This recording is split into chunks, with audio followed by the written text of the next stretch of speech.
Hey guys, it's Brad. Well, welcome back to beautiful Montepulciano.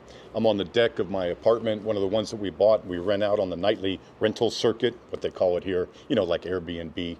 And we have a 2-day break between clients. Hard to get every single day filled. If you're thinking about owning Airbnb type rentals here, very hard to get every day filled unless you live or having a rental in, say, like Rome or Florence, where it's just absolutely packed all the time. So we have a break today, and I wanted to come out here and talk to you guys about something that's super important to many of us, and that's our pets. And how are you going to move your dogs, and by extension cats, I guess, just kidding, but also cats. But how are you going to get your animals from the country you live in to Italy, Texan? And my wife and I moved here full-time more than a year ago to live here in southern Tuscany. And we've been coming here on and off for about 3 or 4 years as we bought properties and started to renovate them and got them ready to go into our business here, which is called TuscanPalace.com. You can go to TuscanPalace.com and see the beautiful apartments that we rent. In the years when we were coming here a lot, and by a lot I mean 120 to 150 days per year, the last 2 years before we moved here permanently, we had to leave our boys, Kona and Charlie, in Texas. And it was very expensive, number one. I think in 2022, we spent about $16,000 on boarding because it was like $120 a night. So when we decided to make the move here full time, we had to figure out how we were going to get 200 pounds worth of dog from Texas to Tuscany.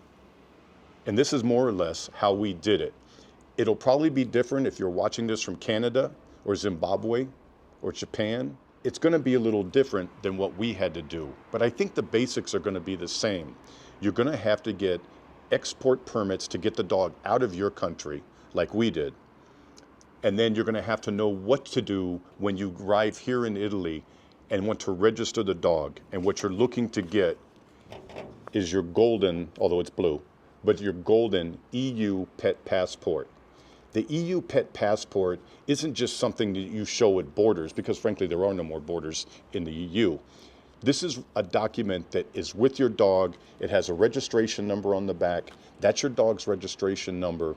Whatever vet you go to in the EU, whatever treatment they get will be logged in using their EU pet passport. And it shows that they have been checked, that they're rabies vaccinated, that they're microchipped, and anywhere you go, any vet you take your dog to will have instant access to whatever records are on file for your dog using this passport. So let's talk a little bit about what I had to do to get my dogs out of the US. The first thing you're going to need to do is find a vet in your home country that can produce the paperwork that your exporting agency is going to need. In the United States, that's the USDA, and the program is the APHIS program. And I'll put the link up here, their URL, and you can get all the information there. I'm not going to go into real details here about exactly the whole system of how you do it. But if you go to this website, it'll lead you through the process. And what you're looking for is a vet that is online with the APHIS program. Then you take your dog in, and they'll do an examination. They'll make sure that they have the correct ISO protocol on the microchip, the 15-digit, and they'll do a physical examination of the dog, and then they're going to fill out a form and transmit that, in our case, to the USDA, to the APHIS program, and then they're going to produce the export permit. Once you have the export permit, you have a set number of days from when it is issued, which is the day that the vet submits it. You have 10 days to arrive in the country that you're going to, in my case, Italy. Now, on arrival in Italy, no one checked anything for me.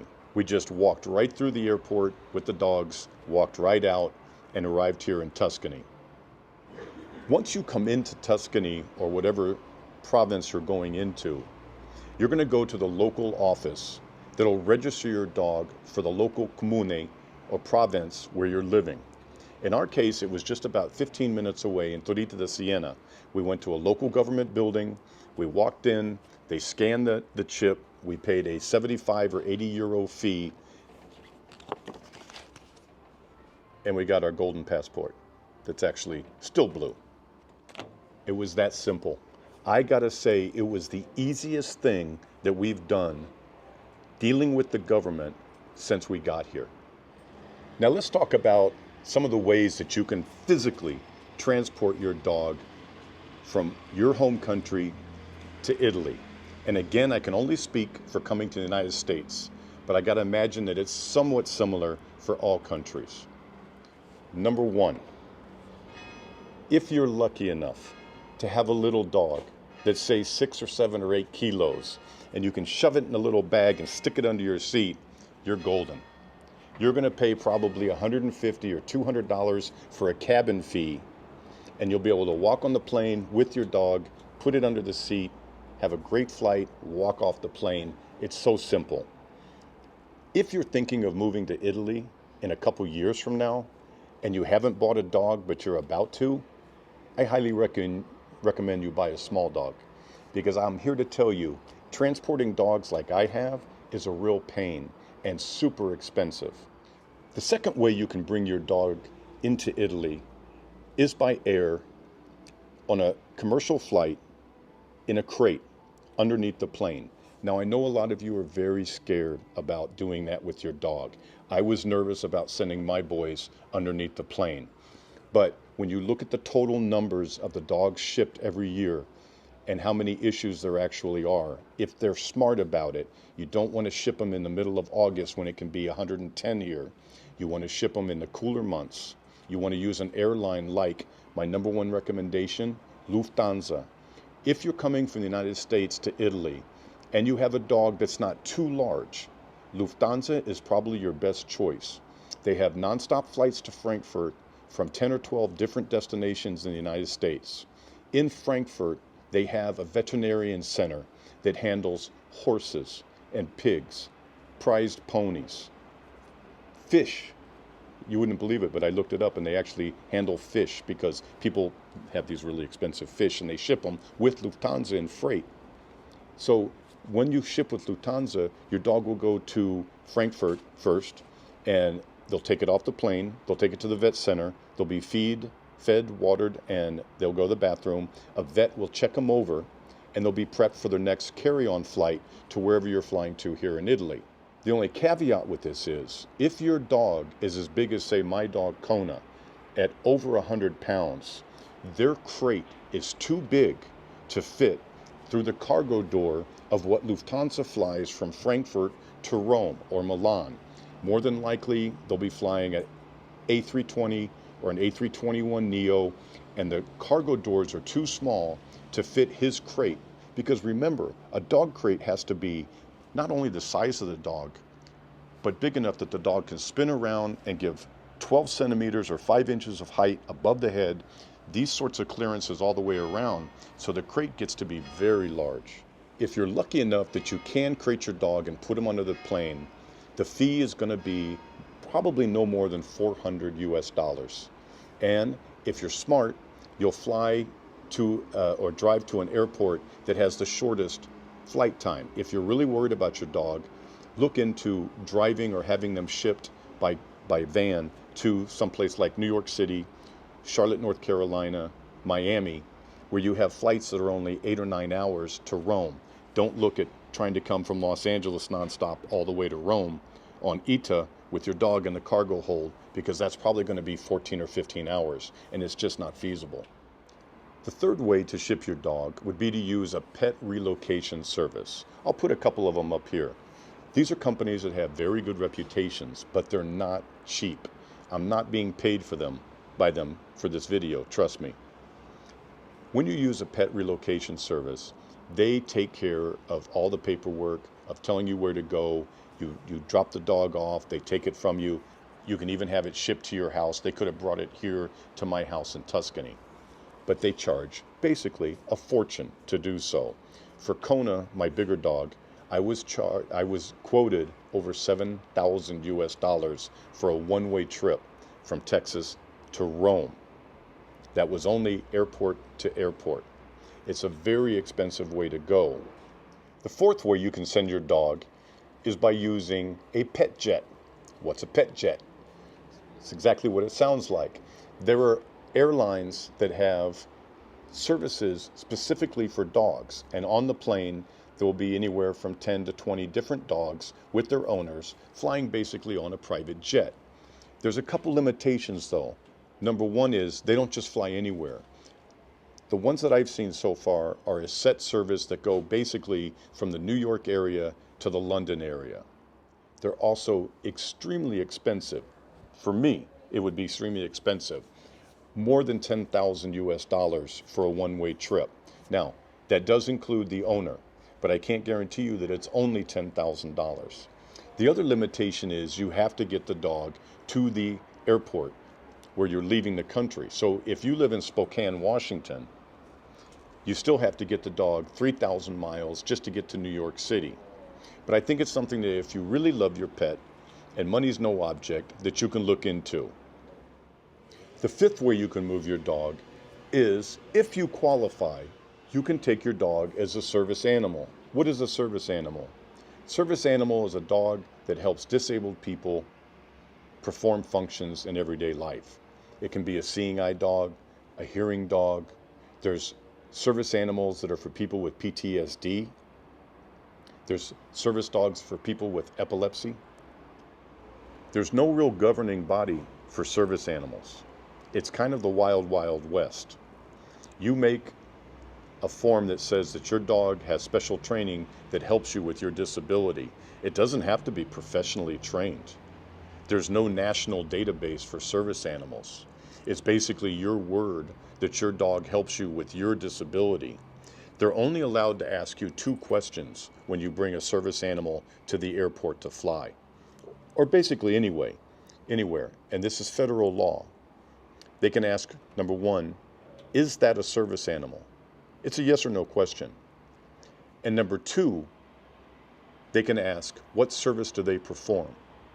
And that's all they can ask. You can't be asked to provide documentation for their training. You can't be asked to have them perform some trick that shows that they can help hear for you or that they can tell when you're going to have an epileptic seizure. None of that is relevant. That's the only 2 questions they can ask you. The 6th way that you can bring your dog to Europe from the United States, and I'm only talking about the United States here, is the Queen Mary 2 has a service, and they're the only cruise line that has a kennel on board. So you can check your dog in, you can visit it every day on the way over. It's a 6 or 7 day passage from New York City, I believe, to Southampton, and I believe the fee is about 1,000 US dollars. And they'll take dogs up to 100 pounds, or roughly 44 kilos. Now, there's an issue with this in that they book well in advance on these cruises. The last time I called to ask about it, they had space available 18 months from the date that I was looking for, 18 months in the future. So it's a little difficult. The other problem is if you're coming here to Italy, your dog's going to be in England. And I'm not sure now how the differences are with Brexit, getting your dog entered into England and then transferred on to Italy. So those are the 6 ways that you can bring your dog from the United States into Italy. I found that the process was somewhat stressful, but in the end, it was probably one of the easier things we've had to do when moving full-time to Italy as expats. It was certainly easier than doing the ERV. It was way easier than doing the Permesso di Soggiorno.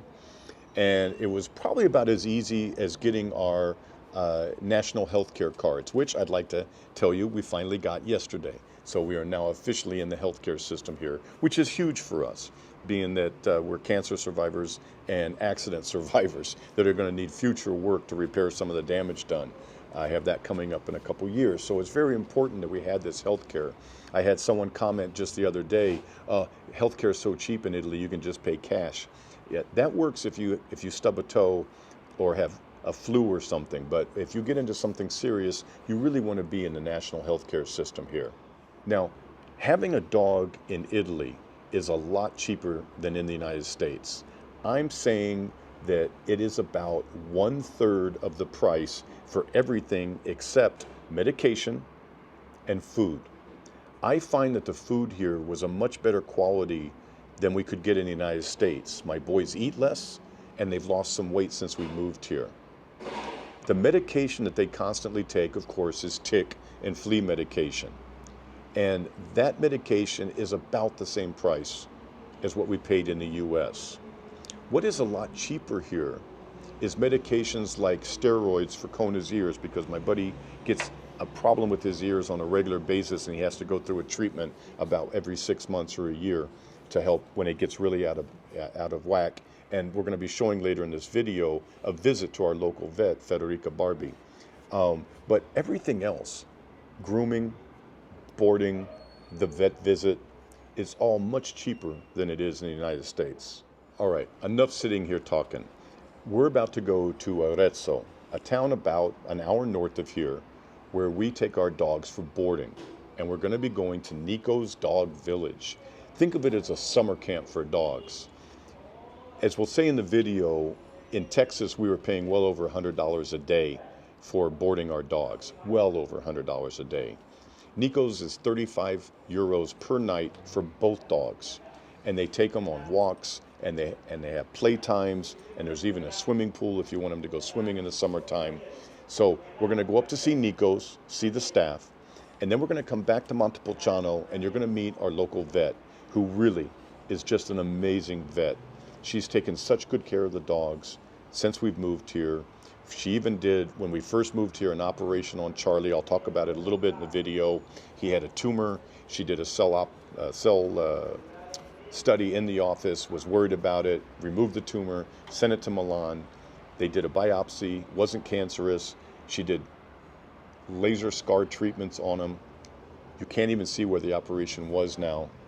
400 euros. If you're in the US and you love your dog and you've had some work done on them, you know how cheap that is. At our old vet, who was very nice, we couldn't go in for their yearly shots and an examination for both boys for less than $500.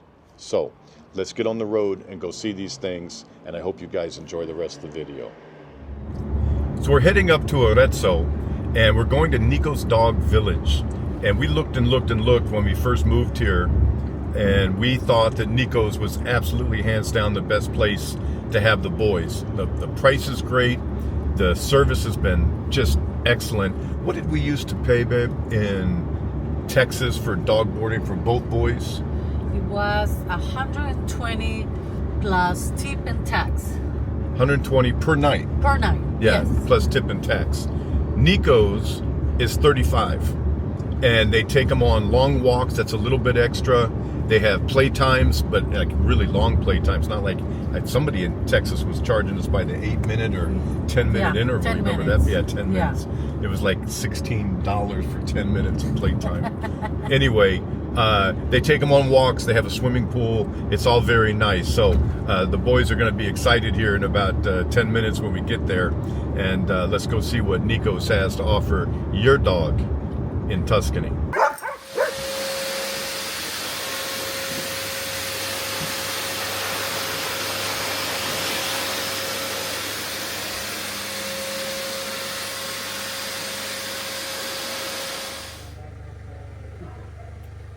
Va bene. Okay. Grazie. Grazie. Grazie, Grazie. grazie. Sorry.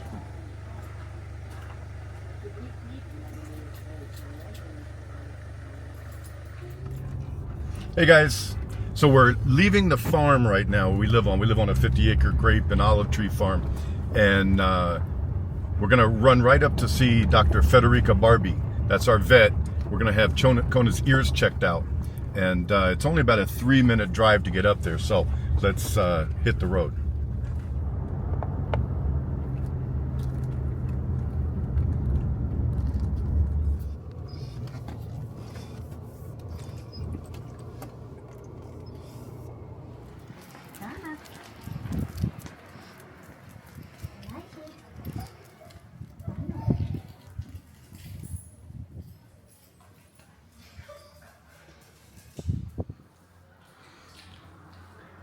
Dog waiting room, cat waiting room.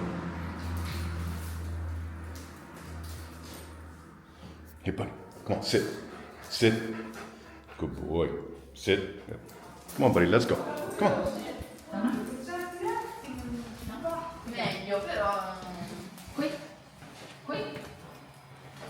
Say ciao. Say ciao. You say ciao. Buongiorno. Buongiorno. Okay, come on. Say hi. Let me keep some essential oil. Come here. So, I'm always saying che è molto importante che parliamo italiano, ma anche io penso che, se è possibile, è meglio un veterinario che parla inglese. Anche. Because the dogs are something very, very important, just like a doctor here. We're relaxing the dog. Yes. And he's looking for the door. So we were a little worried about his ears again, how they were inside.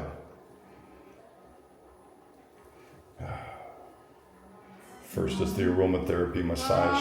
Okay. Are you ready? Let me see one eyes and teeth. Other eyes. Goodbye.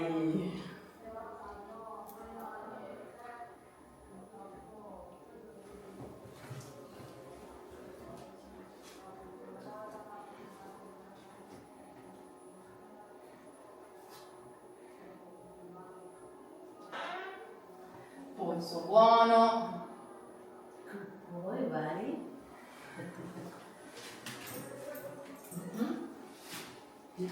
Federica, questo è per ultrasound? Sì? Okay, that's an ultrasound machine. Yes.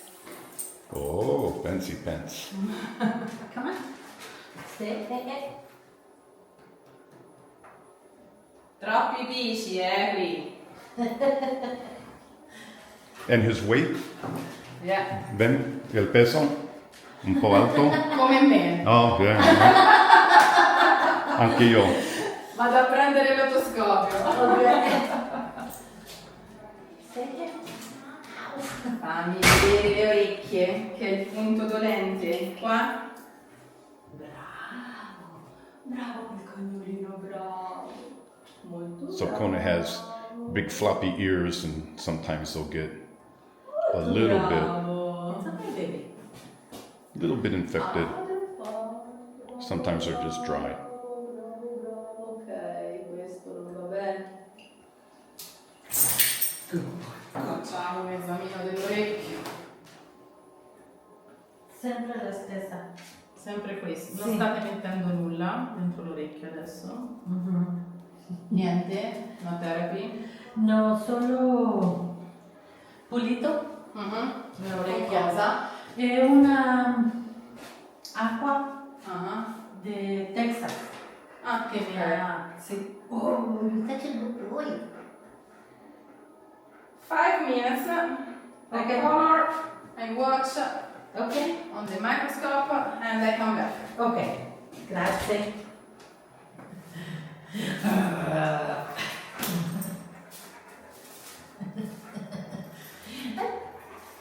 I got you.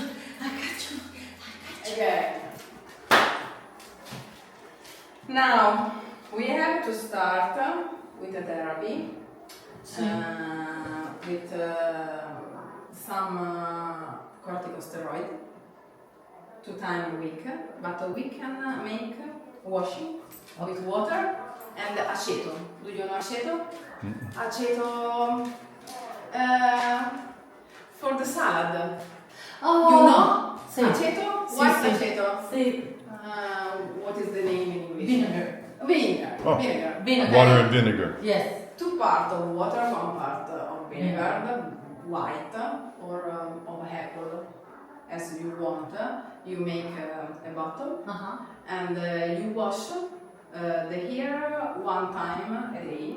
And in the evening you can put this drop of corticosteroid for 1 week. And in 1 week you come back and check again. Okay? Because into the hair there is a lot of malassezia. Again, because probably there is a cause of food or temperature. The fact of the hair is low, and the hair can't breathe. Yeah. And inside there is a lot of this malassezia, and we can make this washing and this therapy for a week. If the washing with water and vinegar is good, we stop and we continue only with 2 days for a week with corticosteroid. Okay. Because the corticosteroid take off the responsibility of the pathology of the ear, okay?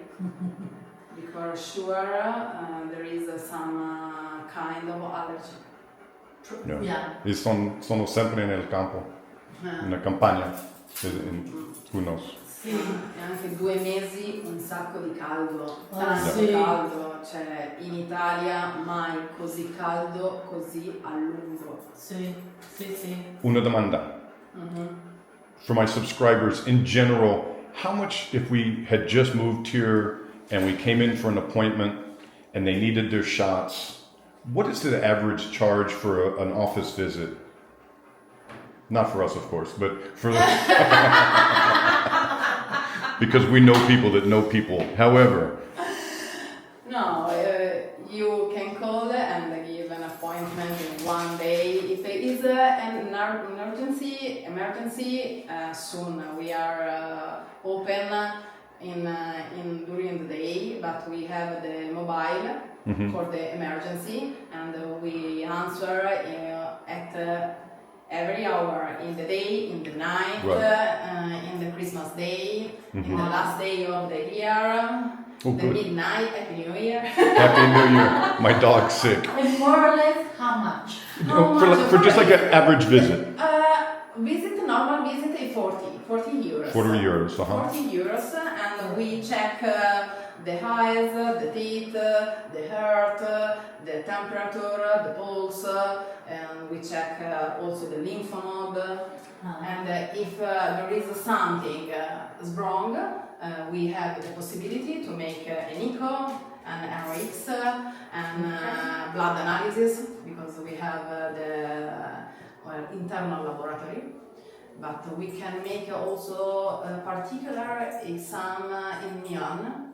We can make a blood sample today, and we have the result the day after. Oh, wow. So also this is my colleague. Ciao, ciao. This is the other vet. It's an all-female veterinary office. Yes, And there's for now. un terzo. Yes.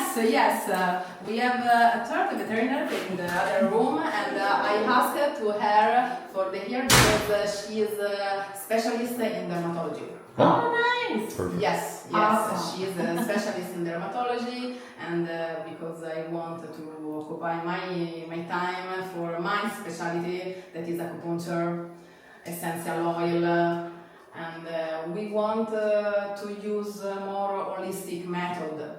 So for your ear, I give you water and vinegar, no antibiotics, no antifungal, but a natural therapy that is efficacy and not so bad for the animal, the dog.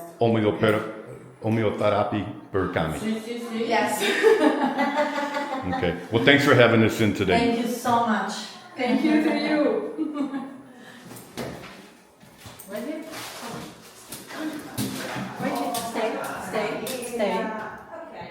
Ah, magra. Right, buddy? Anchovy. Good? It's good? Or no? 46? 44.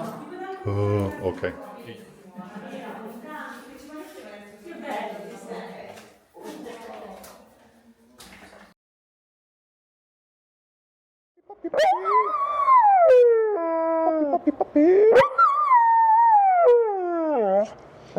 That's Charlie's way of saying thank you for watching Brad's World.